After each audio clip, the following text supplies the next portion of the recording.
నీళ్ల విషయంలో రాజకీయాలు వద్దు, పొరుగు రాష్ట్రాలతో చర్చలకు సిద్ధమన్న రేవంత్, పరస్పరం సహకరించుకోవాలన్న సీఎం. పోలవరాన్ని పూర్తి చేసి జాతికి అంకితం చేస్తాం, నల్లమల సాగర్కు నీళ్లు తీసుకెళ్తాం, గొడవలతో ఎవరికీ ప్రయోజనం లేదన్న చంద్రబాబు.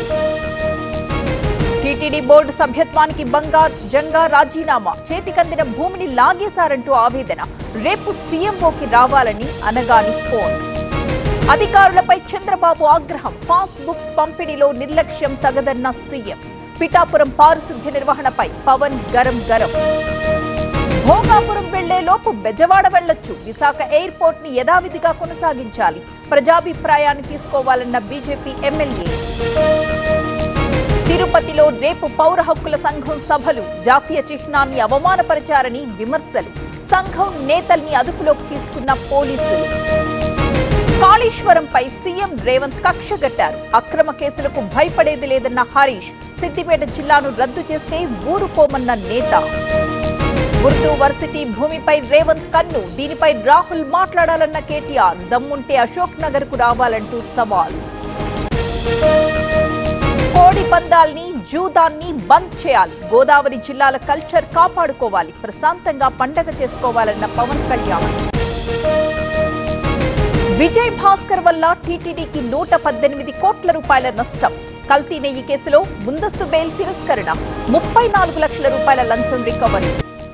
సినీ ప్రేక్షకులపై ఆర్థిక దాడి ఆగాలి, అంతవరకు ఐబొమ్మ రవిలు పుడుతూనే ఉంటారు, టికెట్ రేట్ల పెంపుపై సిపిఐ నారాయణ కమెంట్స్.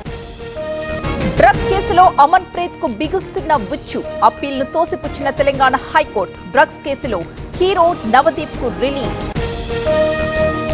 ఛత్తీస్గఢ్ లో మావోయిస్టులకు ఎదురుదెబ్బ, దంతెవాడలో 63 మంది లొంగుబాటు, వారిలో 18 మంది మహిళా మావోయిస్టులు.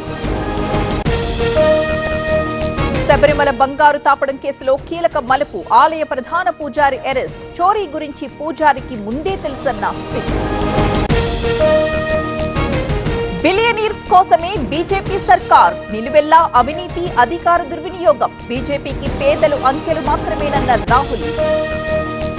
ఈ నెల 28 నుంచి పార్లమెంట్ బడ్జెట్ సెషన్, ఫిబ్రవరి 1న బడ్జెట్, మార్చి 9 నుంచి రెండో దశ సమావేశాలు. ఈడీ దాడులకు వ్యతిరేకంగా మమత ర్యాలీ, ఐపాక్ లో ఈడీ దాడులపై టీఎంసీ నిరసన, ఢిల్లీలో ఎంపీల అరెస్టుకి ఖండన.